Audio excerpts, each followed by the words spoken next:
మోసులో పడి తాళి కట్టిన భర్తను కడతీర్చిందో భార్య. ఈ ఘటన అనకాపల్లి జిల్లా దేవరపల్లి పోలీస్ స్టేషన్ పరిధిలో కలకలం రేపింది. వివాహేతర సంబంధానికి అడ్డొస్తున్నాడని కసాయిగా మారింది భార్య. భర్త కష్టపడి సంపాదించిన డబ్బునే సుపారీ ఇచ్చి మరీ ప్రాణం తీయించింది.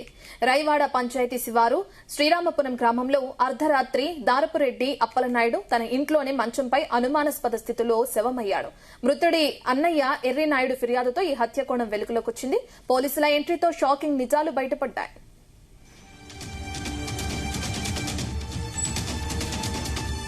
మృతుడు అప్పలనాయుడు కట్టుకున్న భార్య హైమా మాస్టర్ ప్లాన్ వేసి మరీ పక్కాగా అమలు చేసింది. ఎస్కోట మండలం పోతనపల్లికి చెందిన హైమాకు 11 ఏళ్ల క్రితం అప్పలనాయుడుతో వివాహమైంది. అయితే దేవరపల్లిలో ఉంటూ ఓ రెస్టారెంట్ నిర్వహిస్తున్న కోటపాడు మండలం జోగనపాలెం గ్రామానికి చెందిన బండారు గంగాధర్ అనే వ్యక్తితో హైమాకి 4.5 ఏళ్ల నుండి వివాహేతర సంబంధం నడుస్తోంది. దాంతో ఆ విషయం సదరు అప్పలనాయుడు తెలియటం వలన అతను అక్కడ ఉన్న ఉద్యోగాన్ని అమ్మేసి తిరిగి ఊరికి వచ్చేసాడు 2 నెలల క్రితం. అయితే ఇతను వచ్చిన తర్వాత వాళ్ళిద్దరూ శారీరకంగా కలడానికి ఇబ్బంది అవుతుందనే ఉద్దేశంతో అతను ఎలాగైనా చంపాలని నిర్ణయించుకొని ఎవరైతే గంగాధర్ మేనల్లుడు ఉన్నాడో చరణ్ తో ఇంక చంపాలి, ఎంత అయినా పర్వాలేదంటే అతను 1 లక్ష రూపాయలు అవుతుంది అని చెప్తే వైజాగ్ నుండి 2 కుర్రోళ్ళు తీసుకొని వచ్చి చరణ్ 1/7 రాత్రి 12 గంటల సమయంలో ఇంట్లో మంచం మీద పడుకున్న అప్పలనాయుడును పీక నొక్కి చంపేశారు. ఇంకా ఇందులో టోటల్ ఎక్యూజ్డ్ 5, అందులో 3 ఎక్యూజ్ని అరెస్ట్ చేసాము, ఇంకో 2 ఎక్యూజ్ని అరెస్ట్ చేయవలసి ఉంది. ప్రధాన పాత్ర ఆ వైపుదేనండి. కారణం ఏంటంటే ఆమెకి గంగాధర్ ఇల్లీగల్ కాంటాక్ట్ ఉంది. అది భర్త వద్దు తప్పు అని చెప్తుండ్రు. ఊర్లో కూడా చాలా మంది అది తప్పమ్మా చేయకని అంటే ప్రధానంగా డబ్బులు ఏర్పాటు చేయడము, వీళ్ళు ఎంగేజ్ చేయడము అన్నిటిలోనూ భార్య అయిన హైమాదే ప్రధాన పాత్ర. అతను ఒక ఉద్యోగం చేసి కళాసి ఉద్యోగం అమ్మేసిన తర్వాత 2 లక్షలు వస్తే అందులో బీరువాలో పెడితే అందులోనే 1 లక్ష తీసి. ఇక అప్పలనాయుడు విశాఖపట్నంలో కళాసి పనిచేస్తూ ఎక్కువగా ఊరి బయట ఉండటంతో వీరి రాసలీలకు ఎలాంటి అడ్డంకులు లేవు. కొన్ని రోజుల క్రితం భార్య ప్రవర్తనపై అనుమానం వచ్చిన అప్పలనాయుడు తన పనిని 2 లక్షల రూపాయలకు అమ్ముకుని సొంతూరికొచ్చేశాడు.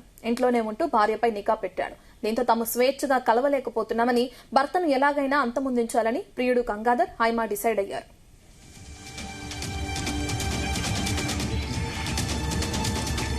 అప్పలనాయుడిని హత్య చేయడానికి పక్కా స్కెచ్ వేశారు. గంగాధర్ తన మేనల్లుడైన గొండుపాలెం గ్రామానికి చెందిన వంటకు నాగచరణ్ లైన్లోకి తెచ్చాడు.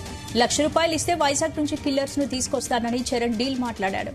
ఆశ్చర్యకరమైన విషయం ఏంటంటే అప్పలనాయుడు తన పనిని అమ్ముకోగా వచ్చిన డబ్బు బీర్వాలో ఉంటే అందులో నుంచి 1 లక్ష రూపాయలు తీసి కిల్లర్స్ కి సుపారీగా ఇచ్చింది భార్య. బుధవారం అర్ధరాత్రి చరణ్ తన స్నేహితులైన షేక్ షఫీర్ ప్రకాశ్లను తీసుకుని శ్రీరామపురం వచ్చాడు. అప్పలనాయుడు మద్యం తాగి ఇంట్లో ఉన్నాడు. అతను ఇంకా పడుకోలేదని నిందితులకు వాట్సాప్ లో మెసేజ్లు పెడుతూ తన ఇంటి మేడ మీద దాచిపెట్టింది హైమా.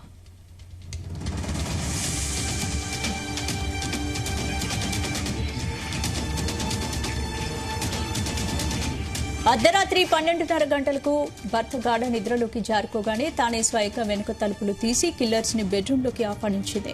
నిద్రిస్తున్న భర్త గొంతులోకి ఉప్సి చంపేస్తుంటే పక్కనే ఉండి చూసింది. చనిపోయాడని నిర్ధారించుకున్నాక కిల్లర్స్ కు 1 లక్ష రూపాయలు ఇచ్చి పంపించేసింది. ఈ కేసులో A1 గా హైమా, A2 గా ప్రియుడు గంగాధర్, A3 గా నాగచరణ్లను అరెస్ట్ చేశామని సీఐ వెల్లడించారు. హత్య చేసిన అనంతరం వీరు రాయవాడ వీఆర్ఓ రమణమ్మ ముందు లొంగిపోయారని తెలిపారు. పరారీలో ఉన్న మరో 2 నిందితుల కోసం గాలిస్తున్నామని సీఐ చెప్పారు.